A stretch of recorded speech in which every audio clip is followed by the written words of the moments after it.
Hola, buenos días. Estamos próximos a conectarnos con una gran persona, nuestro invitado especial desde Argentina. Vamos a buscarlo.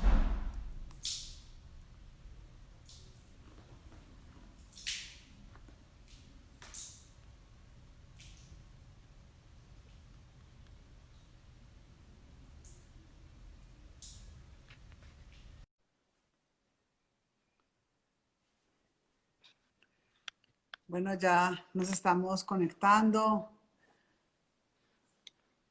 Estoy enviando un saludo a nuestro invitado Andrés Gottfried,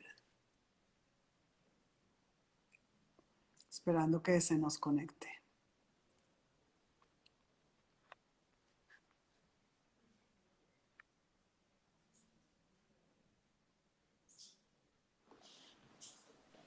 Un A ver. segundo. Hola, Andrés.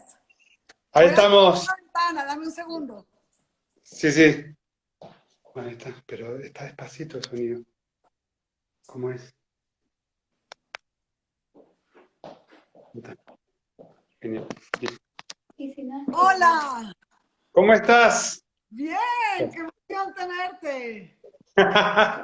Bueno, gracias. Gracias. Qué gran momento, qué gran momento. Bueno, ya se está empezando a conectar un montón de gente. Eh, Genial. tenemos gente en Guayaquil, gente en Colombia, gente en Miami. Se están conectando también aquí personas desde Argentina, Bogotá, Guatemala. Seguramente México también y Guatemala, seguro. Claro que sí, Guatemala y México, aquí tenemos también varios invitados. Bueno, vamos a empezar este momento, no quiero perder más tiempo porque vamos a tener muchísimos temas y muchísima riqueza espiritual con nuestro gran invitado y amigo. Estoy muy contenta de tenerte acá, Andrés. Tú sabes que eres una persona muy grata para mi corazón, eres una persona que admiro muchísimo y para mí es un gran honor tener a una persona con tu riqueza intelectual, espiritual y humana como lo eres tú. Así que Muchísimas gracias. te voy a presentar. Hoy vamos a tener al doctor Andrés Gottfried. Él es licenciado en psicología de la Universidad Aconcagua de Mendoza, Master of Science en análisis existencial en Austria, doctorado en psicología por la Pontificia Universidad Católica de Argentina, director del diplomado en análisis existencial y logoterapia en la UCA de Argentina, presidente de la Asociación Argentina de Análisis Existencial y Logoterapia, autor de 11 libros, experto en psicología infantil y juvenil, profesor invitado en varias universidades de América Latina. Así que bienvenido, bienvenido, querido Andrés, y gracias por aceptar esta invitación. No, para mí es un placer enorme, Paula, estar aquí. Gracias a vos por la invitación, gracias por lo que hemos compartido en distintos congresos, que ha sido muy enriquecedor, muy iluminador. Así que, bueno, muy feliz de estar acá. Así que me encantó tu libro, ¿sí? Es más, tengo dos reseñas aquí que lo vamos a ver. La verdad que es una joya, ¿no? Tu alma, una joya para pulir, es una joya el libro, así que bueno, te lo quería decir públicamente porque hace tiempo que te lo había dicho, pero bueno, ahora te lo quería decir delante de la gente, ¿no? Así que es una obra maestra, me encantó. Muchísimas gracias, Andrés. Pues yo te lo dediqué en el último congreso en el que compartimos allá como colegas en Buenos Aires, con una gran dedicatoria de la profunda admiración y cariño que siento por ti, pero nunca supe cómo te había parecido, cómo te había ido con la lectura, cómo te habías conectado, así que mil gracias por tus palabras y realmente que las recibo en mi corazón. Bueno, vamos a hablar entonces, primero me gustaría para las personas que no te conocen y las personas que están, digamos, por primera vez con nosotros, que les explicaras un poco de qué se trata la logoterapia y el análisis existencial, porque es algo que lo estamos usando mucho, que hoy en día se ha creado como una nueva tendencia en donde la gente está buscando muchísimo este tipo de psicología espiritual, y todo este tipo de herramientas que son tan útiles ahora para momentos de confinamiento y de dificultad. ¿Qué es la logoterapia y el análisis existencial y por qué eliges tú, digamos, dirigirte hacia ese nicho de la psicología? Bien, Yo me dirigí desde muy pequeño, digámoslo así, prácticamente siendo estudiante de primer año de la universidad, porque me atrapó el tema de Viktor Frankl, que tenía que ver con esta visión que yo veía desde la psicología tan materialista o tan mecanicista, ¿no? Entonces, a partir de primer año, prácticamente, me encantó toda esta visión de la espiritualidad, ¿no? De humanizar la psicología de su tiempo. Entonces, justamente eso es la logoterapia, ¿no? La logoterapia nace básicamente frente a dos miradas hegemónicas de aquel tiempo de Viena, en el 1929 aproximadamente, donde estaba Sigmund Freud con toda su teoría de la búsqueda del placer y la voluntad de placer, y Frankl no muy contento por esta cuestión homeostática, porque pensaba que verdaderamente el hombre, más que una homeostasis, era un ser que tenía una tensión entre un polo que era el hombre y algo a lo cual tenía que significar, porque el concepto de sentido en Frankl es prácticamente del primer año de medicina, ¿no? Incluso hay antecedentes desde antes, ¿no? Entonces, no muy contento con esto, se va a la psicología individual de Alfred Adler y tampoco, ¿no?, con el tema de la voluntad de poder le cierra, hasta que él consuma su tercera escuela, diríamos la tercera escuela vienesa, porque está primero el psicoanálisis, la psicología individual, y él funda lo que es la logoterapia. Lo interesante de la logoterapia es que está articulada básicamente en dos conceptos básicos, muy profundos, ¿no?, que son básicos, ¿no?, que es el polo subjetivo, que es el hombre, ¿no?, que está en una tensión hacia develar o sacar lo que cubre, descubrir un sentido en la vida, ¿no? Y el polo objetivo, que es que esto lo logra a través de la realización de un valor, ¿no? Entonces, el hombre realizando un valor, al mismo tiempo, se va dando esta dialéctica de que le va dando sentido a su vida. Entonces, la logoterapia, básicamente, Frankl la definió como la psicoterapia que está centrada en la búsqueda de un sentido, ¿no? Es poder ver en el trasfondo de la realidad una posibilidad por el cual o cambiar esa realidad que me toca vivir, sobre todo cuando es dolorosa, o si eso es imposible, de poder cambiarme a mí mismo frente a esa realidad que de alguna manera me condiciona. Entonces, esto es un poco la logoterapia, y el análisis existencial sería todos los datos previos que el hombre va haciendo para poder llegar a la logoterapia, porque la logoterapia es justamente el desarrollo de la dimensión del espíritu, en especial esta apertura a la libertad, a la responsabilidad, al valor y al sentido. Y el análisis existencial serían todas las condiciones previas que se deberían de alguna manera tener presente y en cuenta para que el espíritu pueda tener esa característica esencial, que es el de la trascendencia, ¿no? Así, en pocas palabras, lo podríamos decir así, lo que es la logoterapia y lo que es el análisis existencial. Podríamos decir entonces, Andrés, que el análisis existencial es como un estado reflexivo del ser humano por medio del cual vamos como analizando nuestra existencia, analizando cuáles son esas vivencias que tenemos, cuáles son esas dificultades y cómo desde nuestra dimensión espiritual podemos ir analizando esas riquezas que nos entrega cada vivencia. ¿Es algo más o menos así?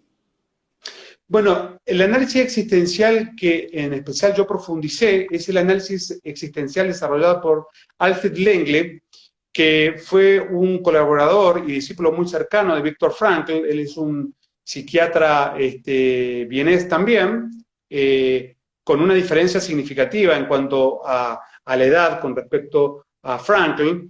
Creo que hay una diferencia casi de 42 o un poquito más de años, y el análisis existencial que él propone y desarrolla es generar las bases o las condiciones para que el hombre, a través de la realización de estas condiciones que él le llama motivaciones fundamentales, pueda finalmente tener una vida plena y alcanzar un sentido en la vida, encaminar su vida. Pero él desarrolla otras motivaciones, porque él consideraba de que la motivación del sentido de la vida no era la única. Frank tampoco consideraba que era la única, pero Frank decía que era la más originaria y la más profunda, ¿no?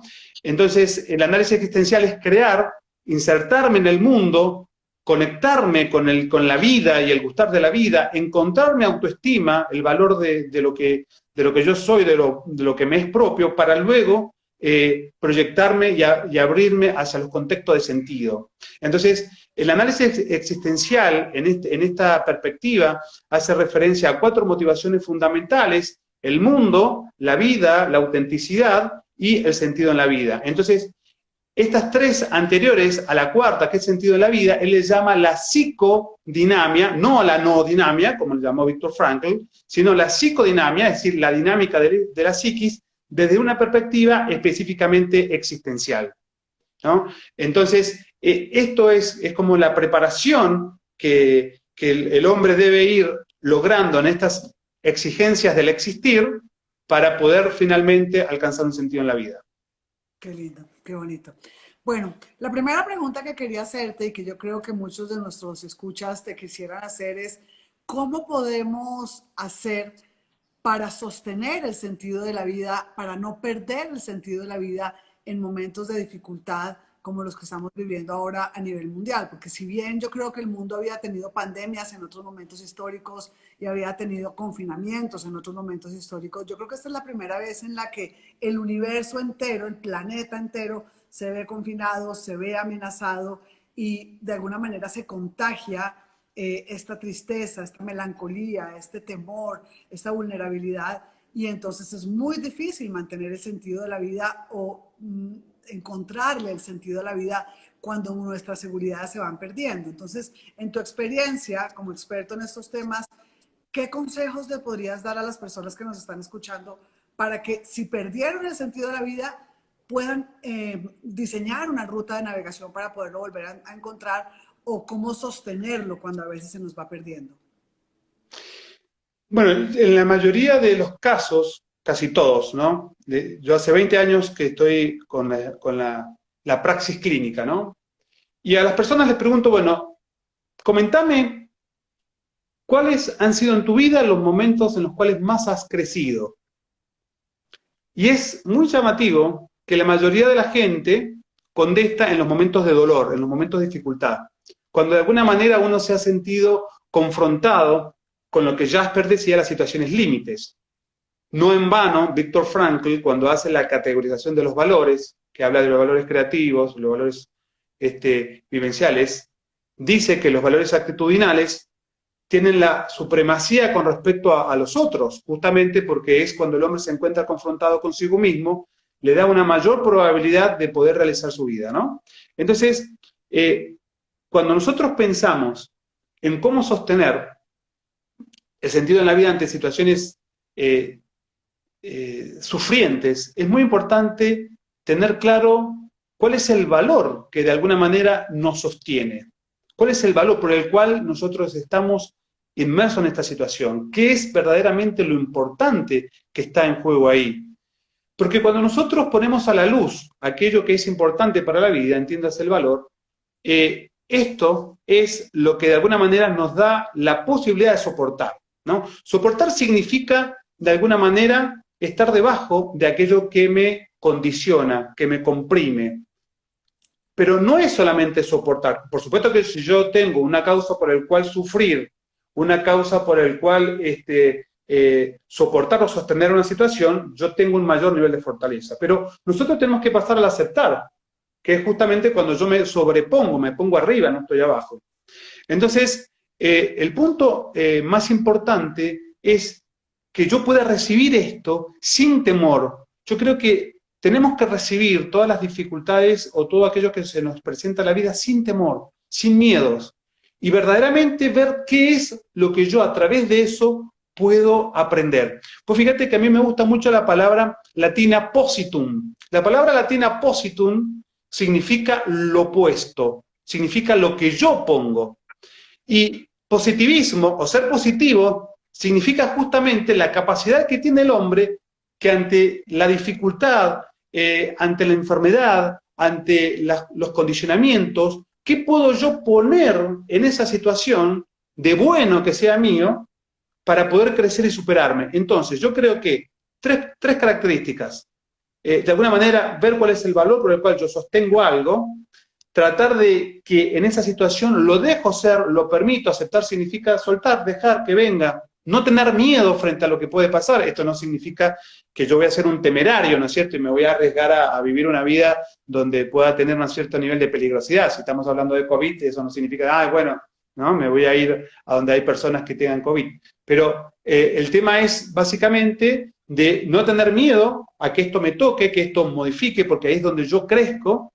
¿Y qué puedo yo sacar de bueno? ¿Qué puedo yo poner de bueno? ¿Qué puedo yo hacer con eso que me construya y que me edifique y que me eleve? Porque verdaderamente cuando hablamos de la supremacía de los valores de actitud, que es el valor por el cual yo logro tomar una posición a favor de la vida, no queda más que tres cosas.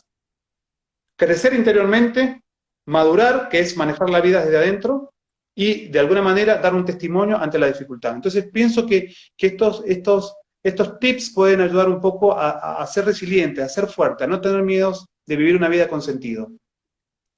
Qué bonito, qué bonito. Yo ya lo había rescatado en algunos de tus conversatorios. Entonces, los tres aspectos que queremos aconsejarles es, primero, el crecimiento que encontramos en esa fuerza interior, en esa fuerza espiritual que cada uno de nosotros tenemos en nuestra dimensión espiritual, que muchas veces en nuestra vida por andar viviendo de una manera robótica no la encontrábamos o no la buscábamos o quizás sabíamos que estaba ahí como una reserva, como cuando uno se le va acabando la gasolina, que sabe que le queda un tanque con un poquito de reserva de gasolina, de manera espiritual también se nos va acabando la gasolina, pero sabemos que tenemos un tanque de reserva. Entonces, el primer aspecto del cual habla Andrés es el crecimiento, es decir, esa fuerza interior espiritual que nosotros sabemos que está ahí y que necesitamos encontrar en estos momentos de dificultad. El segundo es la maduración. Siguiendo tu tesis, la maduración quiere decir el crecimiento espiritual, el madurar, el encontrarle un sentido a esa dificultad. Yo estoy segura que muchos de nosotros en estos momentos de confinamiento, de temor, de vulnerabilidad, hemos madurado, hemos encontrado maduración para nuestros hijos, para nuestros vínculos afectivos, atravesando por momentos de dificultad, por momentos límite, por momentos de tensión, hemos madurado. Si nosotros miramos el inicio de la pandemia a cómo estamos hoy en día, 4 o 5 meses después, cada uno de nosotros puede encontrar esa maduración afectiva, espiritual, emocional a través de la crisis. Y el tercer aspecto que nos comparte Andrés es el testimonio, es decir, el ejemplo y la resiliencia que nosotros encontramos cada uno desde nuestro testimonio. Si nosotros fuéramos a compartir nuestro testimonio, podríamos decirle a las personas que amamos o a las personas con las que compartimos la vida, ¿cuál ha sido mi testimonio de crecimiento, de maduración a través de esta situación? Y como decías tú, Andrés, claramente, si nosotros miramos esas huellas de sentido en nuestra historia, vemos que en los momentos en los que más hemos crecido, en donde más hemos madurado, en donde más hemos apelado a la resiliencia, es en los momentos de dificultad. Así que qué bonito acordarnos de estos tres aspectos para que los anoten. Primero, el crecimiento encontrado en la fuerza interior. Segundo, la maduración, es decir, cómo maduramos nosotros a nivel emocional y espiritual a través de la experiencia de dificultad. Y tercero, el testimonio como un legado espiritual, no solamente para nuestra propia existencia, sino para las personas que acompañamos o que nos acompañan en la vida. También me encanta tu tesis, Andrés, sobre el soportar y el aceptar. Primero empezamos a soportar la dificultad, empezamos a soportar, como cuando estamos soportando un gran techo que se nos viene encima. Luego pasamos a la crítica de esa situación, es que esto es muy difícil, es que esto no lo podemos aguantar más, es que esto me está acabando la vida, o el matrimonio, o la relación, o mi vida económica, o mi enfermedad. Entonces pasamos a la crítica, luego pasamos al aceptar esa situación y luego al soltar. Cuéntanos un poquito de estos 4 pasos que rescaté de tu teoría y que me encantan y que creo que son muy útiles para nuestros oyentes. Bueno, esto es algo que de alguna manera, a ver, cuando hablamos de los 3 aspectos positivos del sufrimiento, es algo que está en Viktor Frankl, ¿no? Y esto es muy importante. Y el tema del soportar y el aceptar, un poco lo leí desde lo que es la primera motivación de Alfred Lengle. Y bueno, el ejemplo de la hoja y todo lo demás es un ejemplo que yo hacía hace tiempo y después se lo hago a la gente que pueda hacer experiencia, porque originariamente cuando cuando tenemos que soportar algo al principio, es como que resulta como fácil, ¿no? Es como decir, bueno, tenés esta hoja, pesado o liviana. No, no, liviana, liviana, decía. Bueno, perfecto, bien, pero ¿cuánto tiempo más podés tener esto? Bueno, un rato largo, pero ¿cuánto más? Porque finalmente lo que a nosotros nos cansa en el soportar no es solamente el peso de lo que tenemos que llevar, sino la actitud permanente de estar soportando lo que originariamente gravita hacia el piso.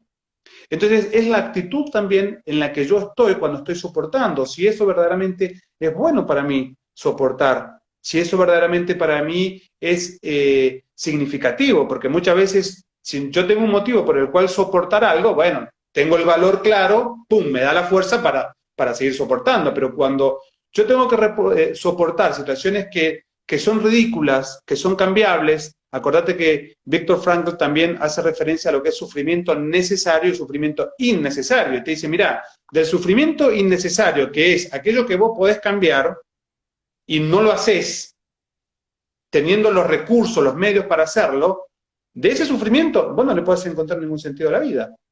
¿Y por qué no le podés encontrar? Porque es un sufrimiento que vos lo podés revertir. Entonces, si vos tratás de hacer el papel del héroe o del mártir, cuando podés modificar aquello que es modificable, es un sufrimiento, diría Frankl, en alemán dice como petulante y casi ridículo, ¿no? Entonces diría, bueno, mirá, eso de ahí no le podés sacar sentido a la vida. Entonces, cuando nosotros hablamos de que si lo que estamos soportando está en base a un valor y es algo importante, bueno, tenemos como más hándicap o más fortaleza o resiliencia para llevarlo. Pero en un momento tengo que pasar verdaderamente al recibirlo, al incorporarlo, al hacerlo mío, al dejar que esto me penetre y que me transforme. Lo que pasa es que muchas veces, con respecto a nuestra interioridad, el tema de la autoestima, cómo yo me autopercibo, cómo el otro me considera, cómo yo me considero, si me tomo en serio, si no me tomo en serio, cuál es el reflejo que tengo de lo demás. Muchas veces siento que yo no voy a ser lo suficientemente fuerte, que no tengo ese aprecio de dejarme impactar y que esto que naturalmente y necesariamente viene a mí, lo dejo. Porque si no empiezo a luchar con eso. Entonces, el aceptar es justamente incorporar, dejarlo, que venga, veo que va a modificar. Si ya la experiencia humana nos enseñó que en el dolor crecemos, maduramos, nos superamos, nos elevamos, nos hacemos trascendentes, nos hacemos solidarios, nos hacemos generosos, nos hacemos humildes, nos hacemos optimistas, nos hacemos inteligentes para ver las posibles soluciones desde otros puntos de vista, nos hacemos creativos, originales. Entonces uno dice, bueno, la verdad que no es que el hombre vaya a buscar masoquistamente sufrir, pero si eso me toca, dejo que me penetre para que eso modifique en mí algo y que esa modificación produzca en mí grandes frutos. Hay un texto muy bonito que una vez yo lo leí cuando estudiaba, nos dieron como una fracción en latín, cuando estudiaba en la Universidad de Filosofía, y decía, multum fructum affert. Multum fructum affert. Ofrece o produce mucho fruto. Ofrece y produce muchos frutos. La única manera y la más sincera de poder ofrecer al mundo, que el mundo es mi entorno pequeño, ¿no? Muchos frutos y frutos que sean míos es a través de la aceptación de aquello que es doloroso para mí. Entonces, no tengo que tener miedo, porque el miedo muchas veces es el gran paralizante. Y también la percepción que yo tengo de creer de que no voy a poder soportar. Y en ese primer criterio que hablábamos de ese incremento de fuerza nueva, cuando yo creo que verdaderamente no voy a poder, hay algo que se organiza, hay algo que sale, hay algo que me toca, que me hace tener una fuerza impresionante, que se ancla en la voluntad y anclado en la voluntad nos da dinámica para hacia adelante, ¿no? Qué lindo, qué lindo. Sí, yo en una de mis píldoras para el alma, una de mis píldoras favoritas que les quisiera compartir hoy es que la vida te empuja y te pone de frente a tus peores miedos. Y es ahí cuando descubres la increíble fuerza y el poder interior que tienes espiritualmente. Descubres lo valiente que nunca pensaste que podrías llegar a ser. cuando la vida te empuja y te pone de frente a esos miedos, cuando tenemos miedo a la enfermedad, cuando tenemos miedo a la muerte, cuando tenemos miedo a la pérdida de un ser querido, a una bancarrota económica, todos estos miedos que tenemos todos los seres humanos, cuando finalmente los encontramos de frente y cuando nos embisten en nuestra existencia, ahí es cuando realmente descubrimos esa valentía que no podríamos descubrir si tuviéramos la vida color de rosa. Así que es muy importante que se queden ustedes con esta linda enseñanza de salir de la crítica del problema, salir de poner nuestros ojos en la crítica, en la dificultad, en lo horrible que es la pandemia, en lo horrible que es el confinamiento, en lo horrible que es la cuarentena y que nos cortan las alas y que no podemos salir y que estamos encerrados, y pasar a la aceptación, porque una vez pasamos a la aceptación ya no estamos ejerciendo esa fuerza, sino que apelamos a soltar y como dices tú, que se venga la vida como se venga, porque es ahí en donde vamos a descubrir la poderosa fuerza de nuestro espíritu. Y la tenemos que buscar, porque antes no la buscábamos, no ejercitábamos el alma. Así como ejercitamos el cuerpo haciendo ejercicio todos los días y ejercitando nuestros brazos, nuestras piernas, corriendo, haciendo natación o lo que sea, el alma también es un músculo que necesita ser ejercitada. ¿Y cómo lo ejercitamos? A través de la dificultad, a través de buscar esa resiliencia que cada uno de nosotros tiene adentro en su dimensión espiritual, pero que claramente no se despliega si nosotros no tenemos esta oposición, como dice Andrés. Entonces, soportar, hacerlo parte de tu vida, descubrir el valor que esa situación viene a enseñarte y sentir que puedes con ello, sentir que tú vas a lograrlo. Esto lo rescato de tus palabras y esto me ha encantado, porque cuando sentimos que realmente vamos a poder, es ahí cuando... Sí, perdón. No, lo que te quería decir, Paula, que si no nos confrontamos, nunca vamos a saber lo que somos capaces. ¿Qué es el miedo? El miedo es decir, es la toma de distancia del problema, pero no una toma de distancia como para saltar la valla, que es otra cosa.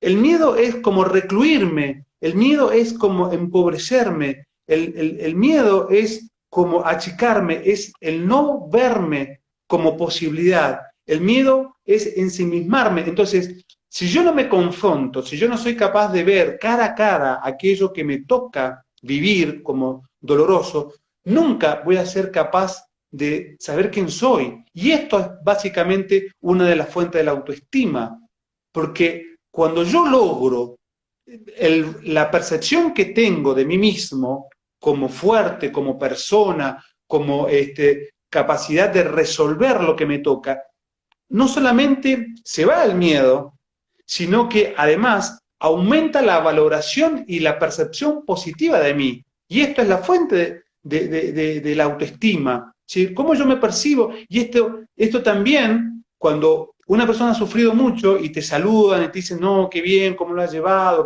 ese reflejo, ¿no? Esos dos espejos de la autoestima, que es lo que yo veo en mí y lo que el otro ve en mí, que se establece como en un diálogo, es súper necesario para que yo pueda, de alguna manera, sentirme que yo puedo con mi vida, que yo puedo, ¿sí? Que hice lo mejor que pude. No sé si los resultados fueron exitosos para los ojos del mundo, por así decirlo, ¿no?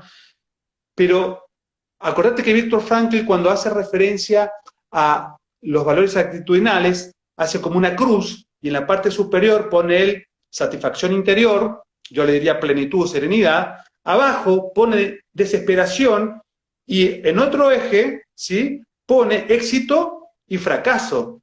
Entonces te dice Frankl, cuidado, porque no toda situación exitosa necesariamente es plena, puede estar en el cuadrante de lo que es la desesperación. Es más, dice, conocemos muchísima gente muy exitosa en el ámbito laboral, etcétera, etcétera, pero sumida en una desesperación y en un vacío existencial. Y lo contrario, uno puede estar en una situación que para los ojos del mundo es de fracaso, pero estar muy tranquilo con su conciencia y estar en el cuadrante hacia arriba, que es el de la plenitud, el de la serenidad, el de la paz, el de la satisfacción interior, y no en el cuadrante de abajo. Entonces uno dice, bueno, ¿qué preferís vos? ¿Éxito, fracaso, desesperación o serenidad? Y uno dice, yo prefiero serenidad, satisfacción interior. Ok, bien, y ahora, ¿Qué preferís vos? ¿Éxito, fracaso o fracaso y serenidad interior? Y la gente va a decir, bueno, no me gusta mucho el fracaso, pero si tengo que estar bien conmigo mismo, con mi conciencia en paz, prefiero esto. Entonces, es muy importante dejar la crítica, porque la crítica es una activación que va hacia el objeto, el objeto de condicionamiento. Entonces critico, digo que es injusto, que yo no lo merezco, que esto no es correcto, que no debería ser. Entonces, ¿qué estoy? Activo tratando de destruir lo que yo no puedo destruir criticando. Cuando yo dejo de criticar y me vuelvo a mí mismo y me pongo activo con mis fuerzas, cómo le voy a hacer, cómo puedo crecer, por dónde puedo ir, qué pasos, con qué me vinculo, porque ahí, ¿qué te hace el sufrimiento? El sufrimiento lo que te hace, yo le llamo que toca el núcleo acuoso del alma. Dice, ¿por qué acuoso? Porque es como que el sufrimiento, vos tenés en el alma como ciertos caparazones que te protegen, y de repente el sufrimiento viene a meterse ahí como una aguja en ese núcleo sensible del alma y te, ¿no? Siguiendo tu título de tu libro, tu alma, una joya para pulir. ¿Y qué pasa ahí? ¿Qué pasa ahí? ¿Qué hago ahí? Al tocar, la existencia se abre a todas posibilidades axiológicas, cosa que si no tocan el núcleo acuoso del alma, sigue ahí cerrada, entonces se abre tu existencia, y cuando se abre tu existencia, ahí vos podés ver otros valores que vos lo tenías como valor atribuido, que no es lo mismo, valor atribuido, sí, esto es bueno, es importante, y vos lo sé, no, yo no tengo tiempo para eso, no es un valor para mí, porque el correlato subjetivo del valor es que me conmueva, con movimiento, que me toque. Entonces, es muy importante esto, de dejarte tocar, porque se te va a abrir la existencia, obligatoriamente, y vas a ver un montón de valores, de posibilidades, para hacer tu vida nueva. Porque la vida, para que se haga nueva, tiene que ser deconstruida, o entre comillas, que es lo más feo, destruida, como vida, pero no como esencia, ¿no? Entonces, desde ahí, en esa apertura a lo nuevo, es donde yo meto todas las posibilidades axiológicas o de valor que tengo ofrecida, que recuerdo de mi vida pasada, de lo que me enseñaron en el colegio, de lo que dije pero nunca hice, etcétera, etcétera, etcétera, ¿no? Qué maravilla, qué maravilla. Me has tocado el corazón de una manera poderosa, porque además me has traído a mis recuerdos la analogía de la ostra. Tú sabes que la ostra en el fondo del mar está abriéndose y cerrándose, así como hablas tú haciendo referencia a nuestra existencia. Nuestra existencia se abre en los momentos de aprendizaje, en los momentos de plenitud y en los momentos de resiliencia. Pero también hay otros momentos en la vida en la que estamos en dificultad, en que se nos cierra la existencia. La ostra, cuando está en el fondo del mar, se abre y se cierra permanentemente. Y cuando se abre, hay momentos en los que se le mete una piedrita o una pequeña partícula de arena, y entonces esa ostra, al sentir una partícula extraña dentro de ella, algo que no reconoce, algo a lo que no es habitual, empieza a sufrir. La ostra es como cuando se te mete un mugre en el ojo y empiezas a llorar porque quieres expulsar eso que te está molestando, eso que te está estorbando. En la vida es así, y en la vida de la ostra empieza a tratar de expulsar o a tratar de cubrir eso que le incomoda. Entonces la ostra empieza a segregar, nosotros los humanos segregaríamos lágrimas, y la lágrima de la ostra se podría decir que es el nácar. Y la ostra empieza a segregar ese nácar que cubre esa partícula que le estorba, que le molesta, y a lo largo del tiempo entonces se va formando la perla. La perla preciosa, la perla hermosa, que es muy valiosa, se forma desde ese malestar de la ostra que segrega ese nácar para poder como acoplarse o para poder convivir con eso que le molesta. Entonces, un poco en la vida de los seres humanos, y me lo has inspirado tú porque pues con tu analogía maravillosa de cómo se nos abre la existencia, pues es un poco como la historia de lo que sucede y cómo se forman las perlas en el fondo del océano. Andrés, quisiera aprovechar tu sabiduría en el tema de tu gran experiencia con los jóvenes. ¿Qué está pasando con los jóvenes y cuál es tu experiencia respecto a los jóvenes en esta pandemia? A mí me duele el corazón, pues veo que también han sacado grandes frutos, pero me duele el corazón ver porque los jóvenes se les ha truncado de alguna manera abrupta en los sueños de la universidad, de empezar un trabajo, de empezar esta vida. De alguna manera nosotros cuando ya llevamos un poco más de coraza en la vida, pues nos acoplamos al cambio, igual seguimos en nuestra casa, igual seguimos en nuestro ambiente. Muchos de los jóvenes han tenido que detenerse en la vida social, en sus proyectos, en el encontrar un trabajo, en tener que parar sus estudios. ¿Cómo están llevando los jóvenes esta situación, Andrés? Bueno, mira, has tocado un tema súper importante porque yo estoy cada vez más preocupado. Estoy más preocupado porque estoy recibiendo muchas consultas. Nosotros acá en Argentina estamos en la fase 1, por lo menos en mi ciudad, Mendoza, y bueno, y sí, el encierro sigue, y entonces los jóvenes, si bien en un principio estaban como más o menos bien, ahora ya están hartos. Están como hartos porque se les ha cortado muchísimo lo que es la vida social y también la vida de aprendizaje, ¿no? Porque en la vida de aprendizaje, tanto, imagínate los chicos que tenían su primer año en la universidad, no saben lo que es la universidad porque lo hacen todo virtual. Los chicos del último año, acá siempre el último año es como un año de fiesta, etcétera, etcétera, y que se van a su viaje, el deporte, la socialización, al menos en los países de Latinoamérica, todos somos muy sociables, nos encanta juntarnos, comer asado, tomar vino, lo que sea, ¿no? Cerveza. Entonces, creo que los chicos, el riesgo que estamos teniendo es que primero se están deprimiendo mucho, y todas estas posibilidades que Frankl hablaría como los valores vivenciales, que es la capacidad de recibir del mundo todas aquellas riquezas contenidas en el mundo y que son buenas, se han de alguna manera cerrado, ¿no? Entonces sí se está viendo como un despliegue de procesos depresivos.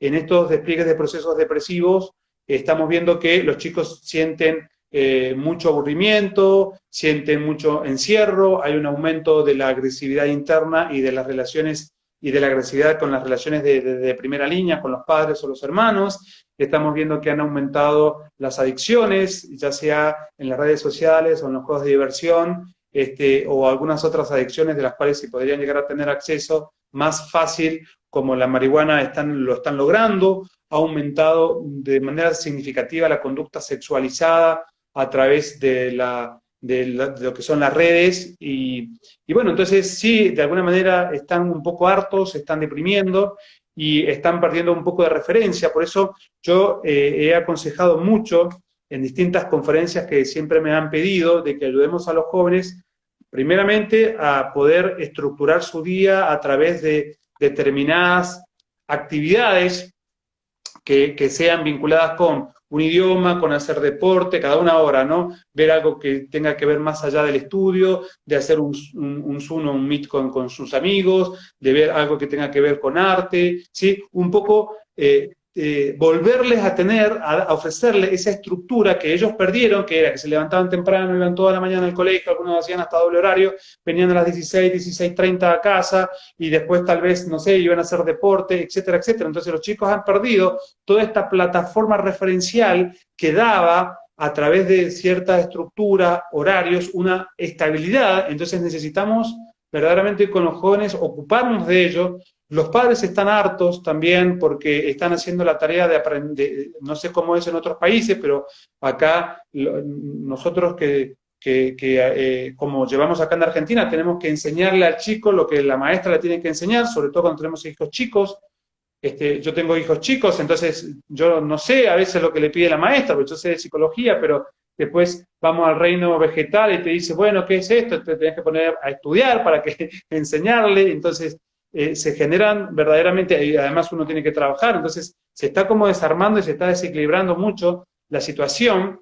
Y por otro lado comprendemos el tema de la pandemia, el tema del COVID-19, de las consecuencias que eso puede traer. Entonces lo que necesitamos es a los chicos darle mucho ánimo, darle mucha fuerza, acompañarlos, comprenderlos, estar cercanos, saber que están en una etapa de dificultad y de cambio, están iracundos, están irascibles, están deprimidos, están idiotas, están arrogantes, están mal contestatarios, están transgresores. Entonces, me parece que tenemos que comprender, el comprender o la empatía es empatos. Patos significa padecimiento. En es la capacidad de penetrar en el padecimiento del otro, ¿no? Entonces, poderlos comprender, pero a la vez ofrecerle una estructura donde ellos sientan que cada hora tienen un motivo, una razón para el cual esa hora sea vivida de una manera significativa, lo cual también se contempla que en esa hora van a tener también para poder estar en Zoom con sus amigos, pero ampliar ese horizonte, esa estructura que ellos necesitan para que no caigan en estados depresivos, ¿no? O en adicciones, o en agresividad, que son todas reacciones de protección que tiene el hombre de cómo resolver una problemática, ¿no? Ok. ¿Cuáles son las alertas o, digamos, esas alarmas que los padres deben tener, digamos, estar atentos, que si sus hijos pueden estar presentando algunos síntomas o algunas alarmas, ¿qué deben estar poniendo su atención, digamos, en dónde deben estar los papás poniendo la atención? ¿Y cuándo recomiendas tú a los padres que tomen acción, que busquen una ayuda profesional, cuando notan qué, cuando ven qué? ¿Cuáles son las alarmas que debemos estar atentos respecto a nuestros hijos para buscar ayuda profesional? ¿Qué consejo les puedes dar a los papás? Bueno, lo que nosotros tenemos que ver y diferenciar qué es un síntoma y qué es un signo. Un síntoma es algo subjetivo que la persona refiere de su estado anímico. Por ejemplo, un síntoma es cuando un chico te dice, siento como una presión acá en el pecho, acá, acá. Obviamente no tiene ningún problema, uno lo hace ver, el chico no tiene nada, ¿no? Siente la existencia como un peso, como diría Heidegger, ¿eh? Cuando la existencia se te hace un peso, una carga. Entonces, eso es un síntoma. Un signo es algo que yo puedo ver visiblemente. Por ejemplo, la inquietud de una persona, de esto, o la conducta cuando contesta mal, etc. Bien, ¿qué tenemos que ver? En cuanto a signos, que es objetivo, si él está mucho tiempo encerrado, si él está mucho tiempo con los juegos, si él está mucho tiempo irritable, si nosotros tenemos que ver dos coordenadas en cada uno de los signos y síntomas que podemos ver. La intensidad, que significa cuán profundo es esto, ¿sí? Uno dice, y la verdad que no daba para que respondiera tanto, me pareció que se le fue la mano, ¿no? No daba para tanto. Intensidad, es decir, es demasiado profundo. Y la permanencia. La permanencia es un criterio que tiene que ver con la variable tiempo. Che, hace mucho que está así, ¿eh? Es como too much, ¿no? ¿No te parece? Entonces, frente a esas dos coordenadas, intensidad y permanencia, vamos a ver signos y síntomas. Signos, aburrimiento, aislamiento, mucho tiempo con el celular o en las redes sociales, falta de deporte, falta de solidaridad, irritabilidad, desesperanza, pesimismo. ¿Mm? Síntomas, lo que el chico dice, ¿sí? ¿Cómo yo veo un síntoma? Un síntoma yo lo veo por lo que el chico me refiere a nivel de palabras. Entonces, por ejemplo, también lo que yo puedo comprender lo que él me dice. Cuando se ve que está totalmente desesperanzado, cuando se ve que totalmente, ¿cómo te podría decir? Como que esta situación nunca más, con un pensamiento catastrófico, cuando él dice que esto es inútil y que se siente todo inútil, cuando él dice me he perdido esto, me he perdido lo otro, cuando el chico se lo escucha, que siente que ha perdido momentos de amistad, momentos con sus amigos en el colegio, en su último año, en la universidad, ¿no? Que es lo que él refiere, ¿no? Ese pensamiento expresado en palabras de desesperanza, de ruina, de culpa, de enfermedad, de negativismo. Ahí nosotros, haciendo signos y síntomas, esto se constituye en un síndrome. Si no actuamos, se desarrolla lo que es la depresión. Entonces, cuando nosotros vamos viendo, y mientras más criterios vamos sumando, uno dice, no, va a ser mejor que veamos a alguien, ¿sí? Para que nos haga ver con mayor profundidad qué es lo que le está pasando. Perfecto. O sea que hay que estar muy atentos realmente en estos tiempos. Y yo siento Sí, también que como hablando tú de la permanencia, quizás hacia el final de la pandemia, quizás hacia el final del confinamiento, cuando los chicos ya están cansados, cuando llevan mucho tiempo, digamos, como soportando esta situación, quizá puede ser que al final de la pandemia sea cuando empecemos a ver estos síntomas, cuando empecemos a ver estos signos porque mientras tanto ellos están tratando de aguantar y de resistir y de soportar, pero al final cuando ya se produce esa distensión en donde dicen, bueno, ya vamos a empezar a salir otra vez un poco, ya se empiezan a abrir un poco las universidades y los colegios, quizá ahí es un momento en donde ya se desborda el río y en donde ya hay que estar muy atentos a estos síntomas, ¿verdad? Sí, tenemos dos opciones en las aperturas de lo que es la socialización y las instituciones y los aeropuertos y los viajes, ¿no? Puede ser que como ya venga con esta caracterización, 4, 5 meses, no sé cuándo va a suceder definitivamente todas esas aperturas, entonces como ya venga habituado, eso constituye ya un modo de ser de él, porque al final también está el tema de la desesperanza, y esto que está acá y no vamos a poder viajar, y siempre esta amenaza, y que mis abuelos, y que mis padres que tienen tal problemática, entonces ellos ya ven como una situación de amenaza permanente, ¿no? Y como el virus es tan microscópico, no se puede aislar, y qué sé yo, el tema de la vacuna, etcétera, etcétera, entonces es una amenaza permanente. Entonces puede suceder esto que vos decís, que como ya venga con esa característica, el chico no logre reponerse ya cuando tiene todo abierto. O puede ser lo contrario, que al abrir esto, ¿sí? Al abrir esto, sí puede de alguna manera, lo vamos a llamar así, espontáneamente, como algunas depresiones se pueden curar espontáneamente por la experiencia del amor, que hay depresiones que se curan espontáneamente por la experiencia de sentirme amado o de amar a alguien, que se abra.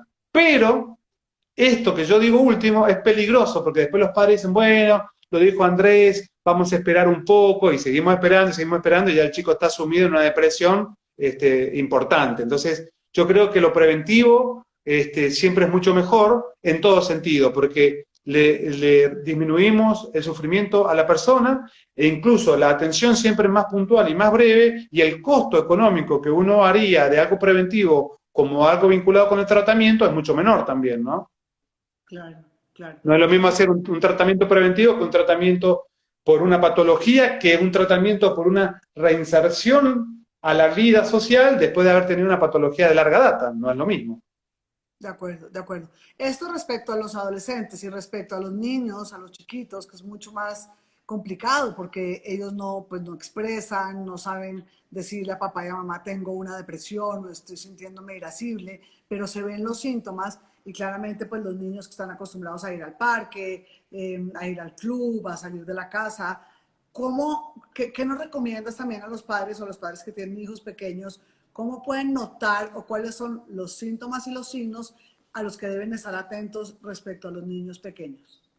Bien, la característica más importante es irritabilidad, dependencia o apego materno, dificultad en el sueño, ¿no? Porque los chicos empiezan a tener dificultades para conciliar el sueño, despertar a medianoche, despertar precoz, pesadillas, aumento de peleas en cuanto a los hermanos, comerse las uñas, tirarse el pelo, romper juguetes, ¿no? Cuando hacen juegos con tinte un poco violentos, y los niños también, en la parte sintomática, de los síntomas, escuchar lo que dicen, ¿no? Escuchar, porque los padres rápidamente dicen, ay, mirá las cosas que decís, ¿no? ¿Qué estás diciendo? Entonces, pero pará, veamos, ¿por qué decís eso? ¿Qué sentís? A ver, ¿qué te hace sentir esta situación? Contale, papá, a ver, contá, ¿qué te pasa? A ver, no, ¿por qué decís esto? No, porque ta. Entonces, lo que tenemos que hacer los padres es preguntar, porque los padres lo que hacemos es cerrar lo que el chico dice. Entonces, como no sabemos cómo pararnos frente a eso, rápidamente decimos, bueno, estas pavadas que vos, de pavadas, no sé si se entiende esa palabra, estas tonteras que vos estás diciendo, entonces le cierra el nivel de comunicación, el diálogo, y él se toca, o ella se toca, se siente tocada interiormente, ofendida, no se abre. Entonces, lo que tiene que hacer el padre es preguntar, ¿sí? Ver cómo está su estado emocional, ver cómo, de alguna manera, dice acá Lorena, ¿sí?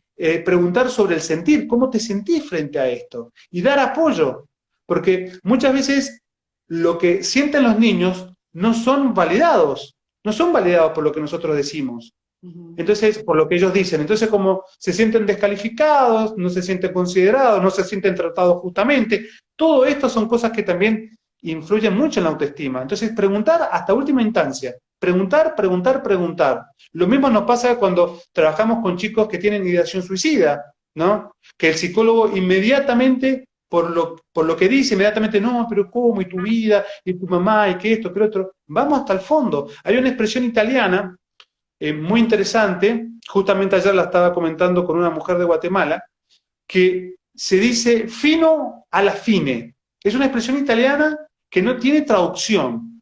Fino a la fine. Fin es fin. Fino es como llegar hasta el último. Es decir, llegar hasta el último del fin.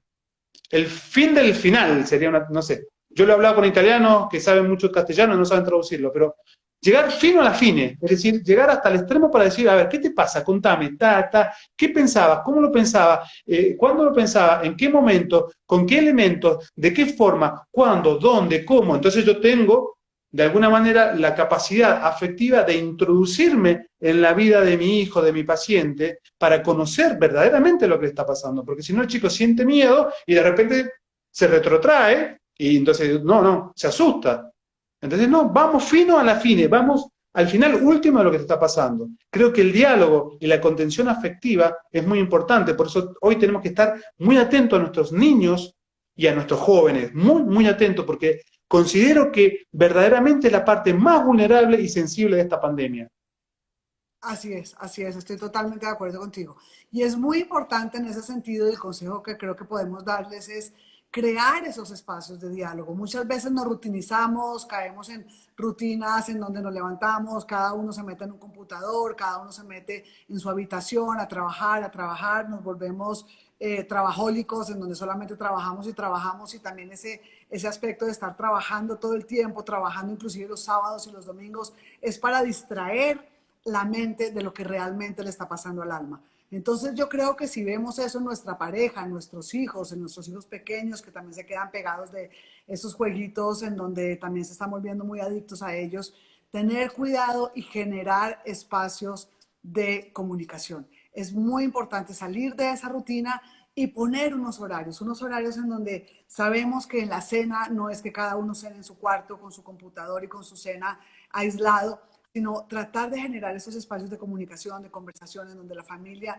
está unida. Y ojo, papás, preguntarles a sus hijos, adolescentes y pequeños, ¿cómo estás? ¿Qué sientes? ¿Cuál es la frustración que estás teniendo? ¿Cómo estás viviendo esto? ¿En qué te ha afectado? ¿Estás triste? ¿Estás mal? Y lo que dice Andrés, si estamos viendo alguna respuesta que se sale de contexto, alguna respuesta agresiva, alguna tristeza que estamos viendo como que nuestro hijo está callado, aislado o algo así, estar muy pendientes de eso, inmediatamente generar esa comunicación que muchas veces también por estar nosotros ensimismados en lo que nosotros mismos nos agobia, en nuestras preocupaciones económicas, emocionales, de los abuelos, de todo lo que está pasando, pues también muchas veces nos olvidamos de salir de nosotros al encuentro del otro para preguntarle cómo estás. Una pregunta tan sencilla que nosotros deberíamos tomarla todos los días de nuestra vida. En el desayuno, en la cena, ¿cómo estás? ¿Cómo te sientes? ¿Cómo estás llevando esto? Claro, exactamente, ¿cómo te va? Y vos sabés que yo creo que la función más importante de los padres hoy es esta cuestión de lo que Viktor Frankl hablaba de la autotrascendencia, que es que él la definía como la capacidad que tiene el ojo de ver y no verse.